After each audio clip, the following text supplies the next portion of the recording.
Bonjour, ici Patrick Pierrat, éditeur d'InfoBref. J'espère que vous passez un bel été, très heureux de vous retrouver après 2 mois de pause de ce balado. Ce balado change un petit peu à partir d'aujourd'hui. Il s'appelle maintenant non plus InfoBref Affaires, mais InfoBref Actualité et Affaires.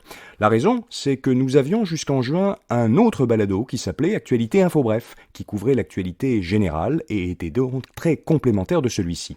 Mais un sondage de nos auditeurs, auquel vous avez peut-être répondu, nous a montré que la plupart écoutaient nos 2 balados et préféraient qu'ils soient regroupés en un seul. Alors c'est chose faite, il y a désormais un seul bulletin de nouvelles quotidien d'InfoBref. Il est dans le flux du balado que vous écoutez actuellement, InfoBref Actualité et Affaires.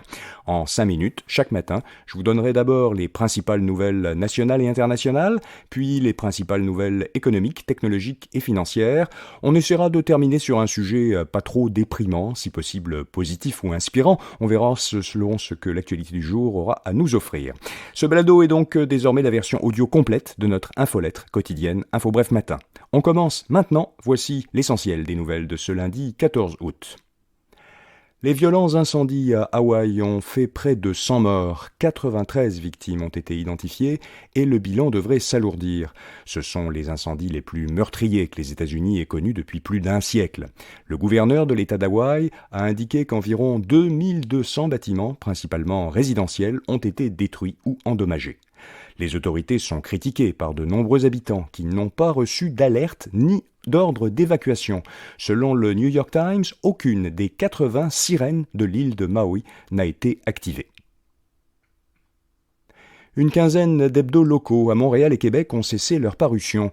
L'entreprise montréalaise Métro Média a annoncé la suspension immédiate des activités du journal Métro, de 16 autres hebdomadaires locaux, 11 à Montréal, 5 à Québec, et de leur site internet.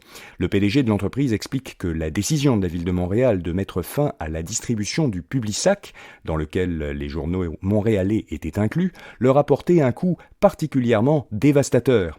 L'entreprise se désole de ne pas avoir un soutien financier continu du ministère de l'Économie, d'Investissement Québec, de la SODEC et de Desjardins Culture. Le bruit entendu à l'intérieur du REM sera corrigé d'ici quelques semaines. CDPQ Infra a dit à la presse que les sifflements aigus signalés par des usagers du REM proviennent du système de ventilation des trains. La filiale de la Caisse de dépôt affirme qu'une solution logicielle sera mise en place d'ici quelques semaines pour réduire ces bruits dans l'ensemble des trains. Les riverains du REM le trouvent également beaucoup trop bruyant. CDPQ Infra promet d'ajouter des murs anti-bruit et des pièces pour absorber les vibrations, et aussi d'effectuer des travaux sur les rails pour les rendre plus lisses. Jannik Sinner et Jessica Pegula ont remporté l'Omnium Banque Nationale.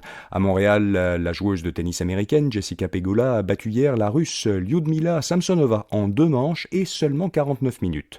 Samsonova a disputé la finale juste après sa demi-finale. En effet, son match de demi-finale avait dû être annulé samedi à cause de la pluie.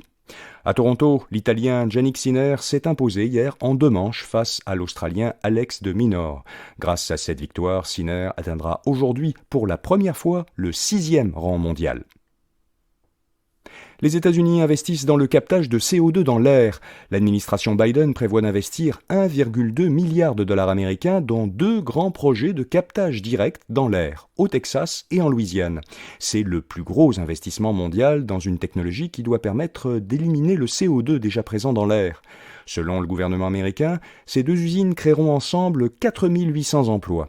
Chaque usine éliminerait 1 million de tonnes de CO2 par an, soit l'équivalent des émissions annuelles d'1 demi-million de voitures à essence. Le captage de CO2 dans l'air est critiqué cependant par certains environnementalistes et de nombreux scientifiques qui restent sceptiques sur son efficacité. L'attrait des voyages améliore les affaires d'Air Canada. Le transporteur aérien a déclaré un bénéfice net de 838 millions de dollars pour le 2e trimestre. Un an plus tôt, Air Canada avait perdu 386 millions. Le PDG du transporteur, Michael Rousseau, a expliqué que l'entreprise a été favorisée par une forte demande. Elle a fait voyager 11 millions de clients au cours du trimestre. Des analystes observent que la hausse des prix des billets a également contribué à améliorer les marges de l'entreprise. Les Canadiens commencent à ralentir leurs dépenses, selon une analyse du service économique de la banque RBC. Les dépenses de consommation des Canadiens ont montré en juillet des signes de ralentissement. Les dépenses de biens ont continué d'augmenter, mais moins rapidement, alors que les dépenses de services non essentiels, elles, ont diminué. Si les dépenses dans les restaurants demeurent en augmentation, c'est en grande partie parce que les prix y ont augmenté. RBC s'attend à ce que, dans la seconde moitié de l'année, les ratios d'endettement des Canadiens augmentent et que, par conséquent, leurs dépenses de consommation diminuent.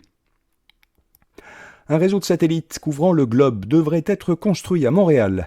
La société d'Ottawa Telesat accorde un très gros contrat de 2,1 milliards de dollars à la société MDA de Brampton, en Ontario, pour construire 198 satellites. Et ces satellites doivent être construits à l'usine de MDA de Sainte-Anne-de-Bellevue, dans l'ouest de l'île de Montréal. Ils seront mis en orbite terrestre basse pour constituer un nouveau réseau de télécommunications mondial. Ce réseau devrait permettre un accès Internet sur tout le territoire canadien. Telesat espère lancer les premiers satellites en 2026 et ouvrir son réseau en 2027. À San Francisco, les robots taxis peuvent désormais circuler toute la journée. Les autorités californiennes ont autorisé les entreprises Waymo, qui appartient à Alphabet, et Cruise, qui appartient à General Motors, à opérer leurs services de taxi sans conducteur 24 heures sur 24, 7 jours sur 7 et dans toute la ville de San Francisco. Les deux entreprises peuvent maintenant concurrencer directement les services de taxi traditionnels avec chauffeur. Waymo et Cruise exploitent déjà respectivement 200 et 300 véhicules. Elles ont annoncé qu'elles déploieraient davantage de taxis autonomes, et cela malgré les craintes soulevées par des résidents et plusieurs services de la ville, dont la police et les pompiers.